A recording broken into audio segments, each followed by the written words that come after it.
Bonjour à tous, bonjour Jean-Louis. Pauline. Alors la semaine dernière à Istanbul, c'est Lewis Hamilton qui a remporté la victoire avec un doublé McLaren, mais ce qui a marqué les esprits, c'est la passe d'armes Weber-Vettel. Alors on sait maintenant qui est le fautif? Écoutez Pauline, l'expérience m'a montré que quand l'un des belligérants disait une version et l'autre en disait 3 ou 4 différentes, c'était celui-là qui était coupable. Et je pense que Sébastien Vettel, malgré toute l'estime que j'ai pour lui, parce que je pense que c'est un grand champion à devenir, là c'est de sa faute. Il a parlé du freinage. Or, il n'était pas en train de freiner. J'ai un témoignage de François Flamand, un photographe d'ADPPI, qui m'a dit non, il était loin du freinage.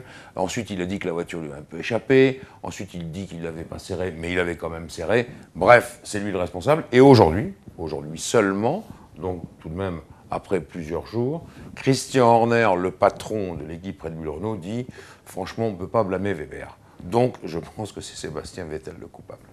Donc justement, comment Christian Horner va pouvoir gérer ces deux pilotes qui ont tous les deux plein de victoires? Ça, c'est très difficile parce que c'est une équipe dans laquelle il y a des non-dits. Je pense que chez Red Bull Renault, on n'a pas dit à Weber qu'il était la valeur sûre et que c'était Sébastien Vettel qui était en pointe. Sébastien Vettel, je l'ai dit souvent ici, c'est le chouchou. C'est normal parce que c'est l'avenir. C'est l'avenir, il a 22 ans et qu'il représente une potentialité formidable. Mais il faut le dire. Il faut dire à Weber, quand il est comme ça, tu dois t'incliner parce que tu n'es pas le deuxième pilote, mais tu es la valeur sûre. Ils ne l'ont pas dit. Eh bien, ils ont eu ce résultat sur les bras, c'est-à-dire que d'un doublé formidable et assuré, il y a une troisième place et puis un abandon. Bon alors revenons quand même au vainqueur, Lewis Hamilton, c'est sa première victoire de la saison devant Jenson Button. Alors les McLaren sont vraiment dans le coup maintenant? Écoutez Pauline, elles ont montré qu'elles pouvaient suivre les Red Bull Renault de très près. Ça c'est déjà la première chose. Ensuite, elles ont utilisé le F-Duct, ce système qui leur permet de décharger un peu l'aileron arrière, de leur donner une meilleure vitesse des pointes, là sur un secteur de plus de 1 km. Donc ça faisait un avantage presque décisif. Et puis, il y a des grands prix où il faut gérer. C'est le cas souvent de Jenson Button, faire attention à ses pneus. Et puis, il y a des grands prix où il faut attaquer. Or, ce Grand Prix de Turquie, il fallait attaquer en permanence pour justement contrer les deux Red Bull. Et c'est là que Lewis Hamilton est très fort. Et il l'a démontré.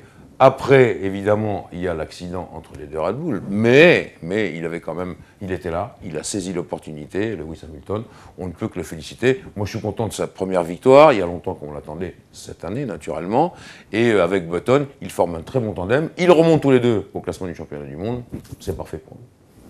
Alors pendant ce Grand Prix de Turquie, on a aussi vu un Michael Schumacher en meilleure forme, il termine 4e, donc devant son coéquipier. Est-ce que le Kaiser est de retour ou c'est juste un cadeau de Red Bull? Non, pas du tout, pas du tout. Je crois que cette fois, et je dis bien pour la première fois, parce qu'effectivement en Espagne il était devant, mais ce n'était pas vraiment l'équipe qu'on attendait. Là, pour la première fois, Schumacher a été devant quasiment tout le temps. Ça c'est déjà la première chose.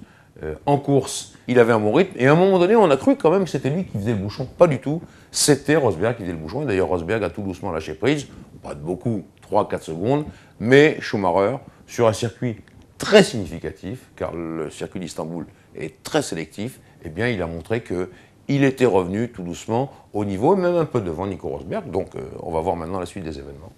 Alors dernière question Jean-Louis, donc du côté de l'ancienne équipe de Michael Schumacher, Ferrari, on attendait une grande fête, c'était le 800e Grand Prix de la Scuderia, mais les pilotes ont brillé par leur absence. 800e Grand Prix avec un résultat extrêmement médiocre qui a valu 2 coups de téléphone de Luca Di Montezemolo, le président de Ferrari, pour leur dire ce qu'il pensait aux gens de la Scuderia et notamment à Stefano Domenicali, le patron. Donc déjà, en qualification, ça n'a pas marché pour Alonso. Et puis ensuite en course, eh bien, elle n'était tout simplement pas dans le coup. Je le répète, c'était un circuit très sélectif et il reste beaucoup à travailler sur cette voiture, tout ce qui est tenue de route, aérodynamique et suspension.